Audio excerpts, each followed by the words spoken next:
महान कवि और नोबेल पुरस्कार विजेता रविंद्रनाथ टैगोर हिंदू धर्म, इस्लाम और ईसाई मजहबों के बारे में क्या सोचते थे, ये हम सभी को जानना चाहिए।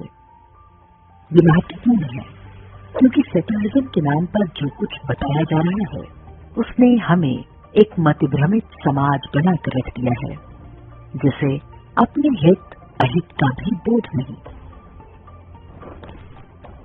स्वतंत्रता के बाद वामपंथी प्रोपेगेंडा तंत्र ने एक और मुसलमानों को बढ़ावा दिया ताकि वे भारत को पूरी तरह से हड़पने के अपने अधूरे एजेंडे को जारी रख सकें। दूसरी ओर हिंदुओं को गंगा जमुनी तहजीब जैसी काल्पनिक बातों में बहला कर रखा।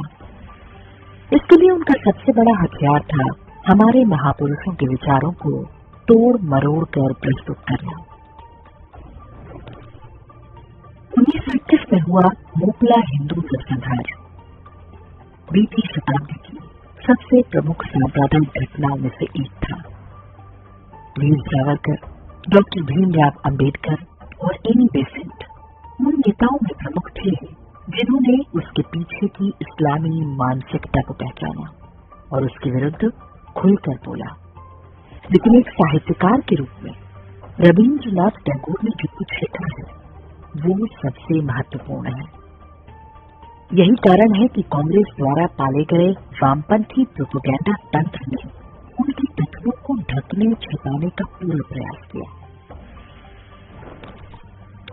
रविंद्रनाथ टैगोर अपने लेख समस्या में श्रृंगेरी शारदा पीठ के जगतगुरु शंकराचार्य को सौंपी एक रिपोर्ट को उद्धृत करते हुए लिखते हैं, मालाबार के हिंदू सामान्य रूप से अत्यंत सौम्य और विनम्र है। उपला मुसलमानों से वे इतना डरते हैं कि जैसे ही कोई संकट आता है वे अपनी महिलाओं और बच्चों के साथ पलायन शुरू कर देते हैं। उन्हें लगता है कि ईश्वर एक दिन उन अत्याचारियों को दंडित करेगा।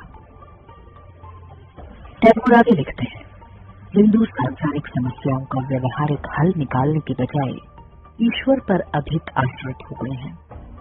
उनमें ये विवेक ही समाप्त हो गया है कि आत्मरक्षा न करके वास्तव में वे ईश्वर का अपमान कर रहे हैं। केरल के मालाबार में मुसलमानों द्वारा हिंदुओं के नरसंहार ने पूरे भारत में भारी आक्रोश पैदा कर दिया था। दूसरी ओर गांधी से जमींदारों और किसानों का संघर्ष बताकर लोगों को भ्रमित करने का प्रयास करते रहे। टैगोर ने लिखा है, 800 वर्ष पहले मालाबार के हिंदू राजा ने अपने ब्राह्मण मंत्रियों की सलाह पर अरब से आए व्यापारियों को अपने राज्य में बसने की अनुमति दी थी। उन्होंने जब धर्मांतरण शुरू किया तो राजा ने इसकी अनुमति दे दी। उस मूर्खता का परिणाम आज भी वहां के हिंदू झेल रहे हैं। उन्हें लगता है कि ईश्वर इसके लिए दोषी हैं और वही उन्हें बचाएगा। रविंद्रनाथ टैगोर ने यहाँ एक ऐसी बात कही है जो आज हम सबको बहुत ध्यान से सुननी और समझनी चाहिए। उन्होंने लिखा है, मूर्खता का ही परिणाम है कि हिंदू आपस में बंटते गए और एक दिन गुलाम हो गए। किंतु यदि हम केवल अत्याचार के बारे में सोचेंगे तो कोई समाधान नहीं मिलेगा। यदि हम अपनी अंतर्निहित मूर्खता से छुटकारा पाए तो अत्याचारी हमारे सामने आत्मसमर्पण कर देगा। रविंद्रनाथ टैगोर मानते थे कि हिंदू केवल एकजुट रहे तो विदेशी अब्राह्मिक मजहब उनका कुछ बिगाड़ नहीं पाएंगे। अपने निबंध संग्रह कालांतर में स्वामी श्रद्धानंद शीर्षक से वे लिखते हैं, अल्लाहू अकबर की अपील पर सारे मुसलमान एक हो सकते हैं, कोई प्रतिरोध नहीं होगा। लेकिन जब हम कहेंगे आओ हिंदू, तो संभवतः कोई उत्तर नहीं देगा। हम हिंदू कई छोटे छोटे समुदायों और प्रांतीयता में बटे हुए हैं। हमने कई खतरों का सामना किया, लेकिन हम कभी एकजुट न हो सके। जब मोहम्मद गौरी ने पहला प्रहार किया तो तब हम एकजुट नहीं हो सके। मुसलमानों ने एक के बाद एक मंदिरों को ध्वस्त करना शुरू किया और देवी देवताओं की मूर्तियों को तोड़ा।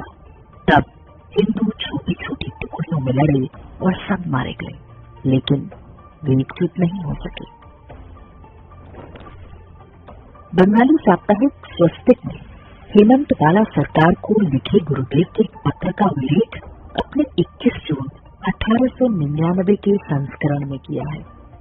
इसमें वे लिखते हैं, देश की भयावह स्थिति मेरे मन को बेचैन कर रही है और मैं चुप नहीं रह सकता।